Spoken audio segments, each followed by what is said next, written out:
Halo cuy, kali ini gua berkunjung ke lahan budidaya ikan lele di mana di sini kita akan belajar dan tanya-tanya mengenai bagaimana sih cara untuk membesarkan dan dapat cuan dari budidaya lele ini. Langsung aja dengan orangnya, Mas Riki.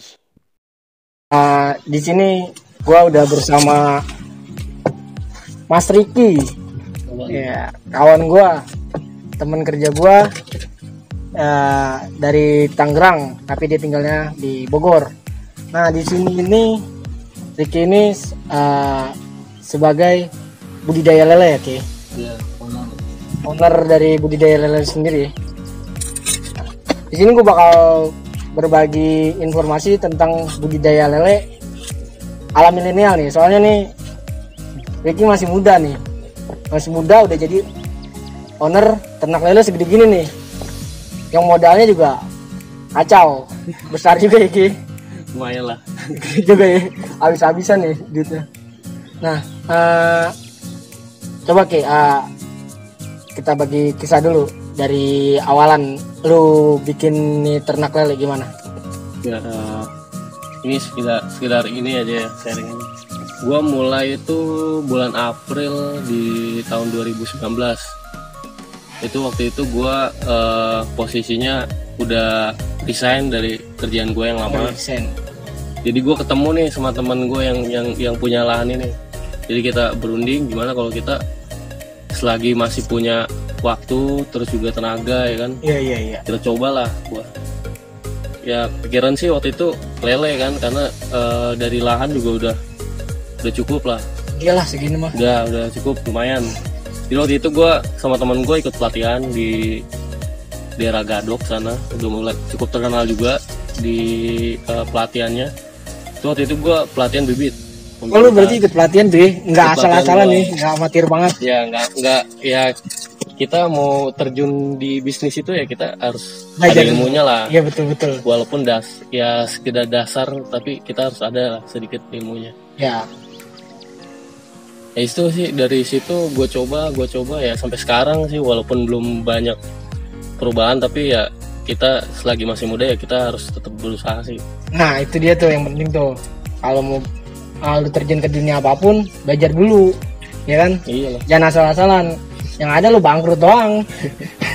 Ya nekat boleh tapi tapi pakai otak. Otak juga. Iya. Nah untuk pertama kalinya nih Ki, lu modal berapa bibit dan berapa uang yang lu habisin? Wah itu udah nggak gue hitung. Pokoknya gue modal itu untuk bikin kolam waktu itu. Bikin kolam berapa tuh? Terus hampir 50 juta sama ini tandon segala macam. Bisa gede juga ya. Ya lumayan.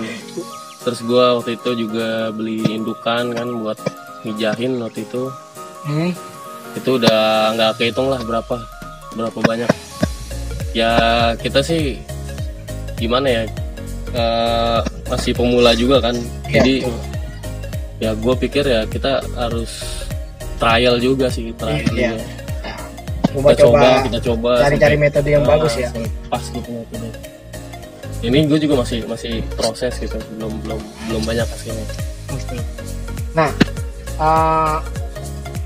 untuk kolamnya sendiri lu ada dua jenis ya, terpal sama ini apa nih? Beton ya. Terpal sama beton. Menurut lu lebih efisien mana modalnya nih dari terpal atau beton? Kalau dari segi murahnya sih mending terpal. Ya tapi dia punya jangka waktu lah. Paling lama setahun lah. Oh, itu harus diganti. Berarti dia ada masanya ya terpalnya. Ya ini gua kemarin habis repair juga tuh kolam gue yang dengan terpal. Kalau beton ini kan permanen dia. Ya. Sampai kapanpun awet lah. Tapi ya biayanya mahal. Jadi kalau misalnya lu mau nyoba, gue saranin sih terpal aja berarti ya. Terpal yang lebih efisien tapi harus di-upgrade terus dia. Upgrade terus dan itu biayanya nggak terlalu mahal gitu. Nah untuk satu kolamnya nih berapa bibit yang harus lu tebar? Misalnya kolam kayak ini berapa kali berapa? Ini 3 kali 10. 3 kali 10 itu dapat berapa? Ini 3 kali 10 gua coba 30.000. 30.000. 30.000 ekor. Jadi per meter itu kan berarti sekitar 300 ya. 300 ekor. Iya. 100 sih. Ya segitulah 300-an. Ini 300 dong. Kan kali 10. Jadi ini 30.000. 30.000. Dan ini sebenarnya masih muat juga, masih muat banyak, tapi ya gue main aman aja sih 30.000. Karena ada presentasi kematiannya juga ya. Ada resiko kematiannya pasti ada. Dan dari harga satu bibitnya berapa Ki? Ya kita bibit itu tergantung ukuran dia. Jadi kalau dari bibit itu mainnya per senti. Oh, main sentian itu Ya ya? kalau udah gede kan kita main kilo. Kalau ini senti, gua 78 itu 7 senti 8 senti kemarin 250 perak. perak. Berarti kali aja 30. Kali 30.000. Berapa tuh bibit? Lu hitung sendiri tuh. Sendiri dah, gua puyeng dah mikirnya. Gila. Nah, dari 30.000 bibit ini persentase kematiannya berapa? Kalau normal sih 4% ya. 4% berarti sekitar 1.200 yang mati. Iya. Nah, itu udah Itu minimal ya 4%, tergantung kita cara perawatannya sih. Ya. Berarti inget tuh ada presentasi kematian dalam satu kolam itu, jadi nggak semuanya lo bisa panen. Tergantung kita ngerawatnya sih. Gimana sih ngerawat makhluk hidup. Kalau pakan dia perbandingan 1:1. 1:1 sama ikan. Jadi 30.000 itu kan nanti kalau sekilo 10 ya jadi 3.000 kilo ya, 3 ton ya. Ya betul. Pakannya juga harus 3 ton. Satu pakannya harga yang dia per karung itu 30 kilo 300.000. 300.000. Rasa dah 30 juta. 30 ton, 30 jutaan lah. Ya, 30 juta itu buat makanan doang. Gokil. 30 juta buat makanin lele doang. Gue lagi nyari alternatif lain sih. Apa tuh? Gue coba pakai ini yang keong itu. Keong. Gue olah, gue campur sama tepung ikan. Nah ini lagi lihat perkembangannya gimana, pertumbuhannya. Oh, kayak usus. Terus bisa nanti kalau udah ukurannya agak besar ya. Oh, berarti usus itu hanya khusus yang Sangkal, ukuran sangkal ya. Berarti udah mau panen lah. 2 bulanan gitu ya. Iya, Kira-kira 2 bulanan. 2 bulanan. Ini baru belum sebulan lah ini. Ya belum ada sebulan lah. Kan soalnya lele itu predator juga, dia kanibal. Kanibal. Kalau nggak dikasih makan temennya sendiri. Iya benar. Dia kalau lu lihat ini nggak rata ukurannya. Dan kita harus perlu sortir juga nanti. Berarti ada sortirannya juga ya? Sortir juga. Kalau ini nanti gua paling sortirnya udah mau konsumsi udah 2 bulan tuh gua sortir. Nah, 2 bulan kan lu sortir tuh. Kalau panennya berapa bulan yang lu panenin? Kalau dari kurang 78 itu 3 bulan. Normalnya ya. Normalnya 3 bulan itu udah bisa diangkat panen. 3 bulan. Tapi itu belum semuanya jadi gitu. Pasti masih ada yang kecil-kecilnya dia. Ya, ukurannya beda-beda. Beda-beda soalnya. Nah, berarti itu langsung lu jual ke pasar apa ke tengkulak? Kalau pasar dia soalnya bisa juga, tapi untuk kapasitasnya dia nggak banyak. Kecil ya? Jadi kita paling harga tengkulak aja. Paling tengkulak itu di angka 16.000 tuh udah bagus. Per kilo? 16.000, 17.000. Yang main cepat tapi skala besar ya? Nah, main cepat. Kita kan nggak mau resiko juga nanti ada kematian lagi. Bahayanya di lelenya bisa mati kelamaan di kolam, nggak kejual. Iya, belum pakannya lagi kan? Iya, biaya pakan lebih ngeri lagi tuh. Nah, berarti gitu kisaran keuntungan dari jualan lele ini dari per kilonya berapa Ki? Jadi kalau lu kali aja tuh 3 ton 3.000 dikali, ya gua harus hitung dulu dong berarti. Ya 3 juta mah dapat, 3 juta lebih lah, 10 juta hampir kalau jadi semua ya. Kalau jadi semua 30 ton ya? 3 ton. Oh, 3 ton? 3 ton 10 juta. Lumayan juga ya. Lumayan, tapi ya resikonya tinggi juga. Nah, dari persentase makan nih, makan kan ke harga jual ya. Itu yang bikin mahal kan itu. dari semuanya itu yang bikin untung kita kecil ya. Iya, pakannya. Berarti dari situ kita harus nyari alternatif lain.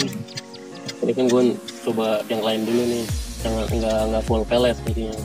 Berarti lu nggak perlu pelet. Nah, masalah kesehatan itu nggak ada masalah. Nggak ada masalah sih. Dan kita juga pastiin yang kita kasih makan itu ya bukan bangke ya, jadi masih bagus lah kualitasnya. Sebangke, Ya, mungkin kan ada yang kasih makan bangke, kita enggak.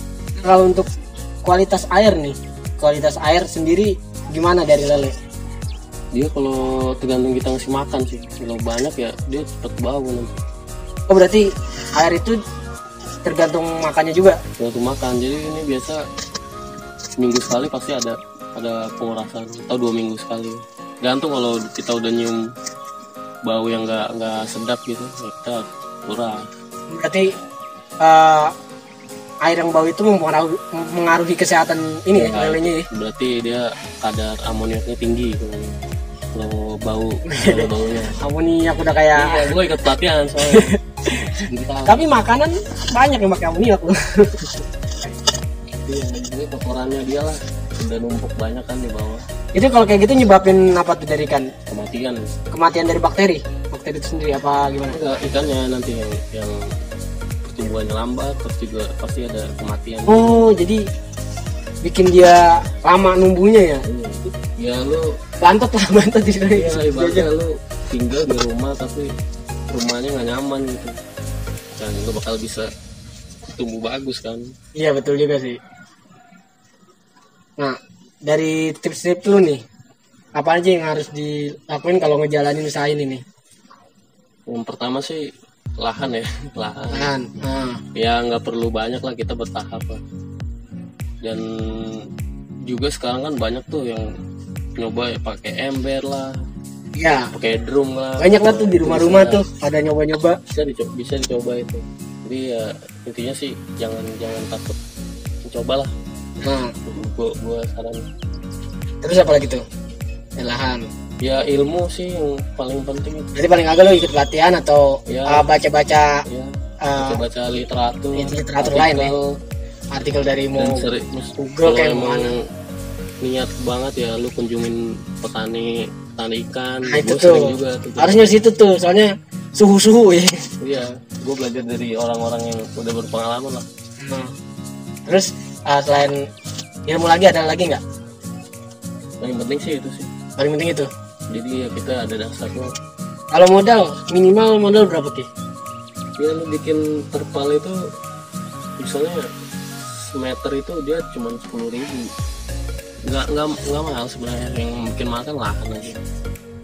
Ya lu 1 juta 2 juta ya bisa juga. Oh, udah bisa tuh ya. Bisa, tapi yang kapasitasnya nggak banyak. Iya. Sih. Mungkin Ya, 1.000 ikan doang ya. Iya, bertahap. 1.000 juga lumayan. Banyak kok yang cuman punya 2 kolam gitu, tapi lama-lama tingkat ya. Iya emang. Kalau kapasitas kolam kecil gampang numbuhin lele. Cuman kalau kapasitas kolam besar kayak gini, banyak yang harus dipikirin selain analisa kesehatan, pakannya, juga kualitas airnya ya. Kalau dari gua mah intinya usaha dan kerja keras harus didampingi dengan pesugihan. Itu dari awal aja. nggak usah. Oke. Jadi sekedar sharing ilmu aja nih dari Mas Riki tentang budidaya lele. Semoga usaha lelenya makin besar. Amin. Dan juga bisa diri ini nih makin banyak karyawannya nanti ya.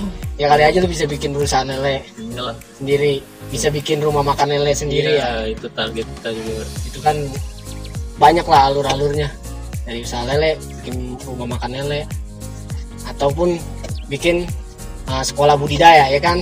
Itu lebih keren lagi tuh. Oke, Mimpi ke depannya pasti. mantap Batok. Oke, itu aja dari video kali ini. Semoga bermanfaat untuk menambahkan ilmu di budidaya lele. See you next time guys.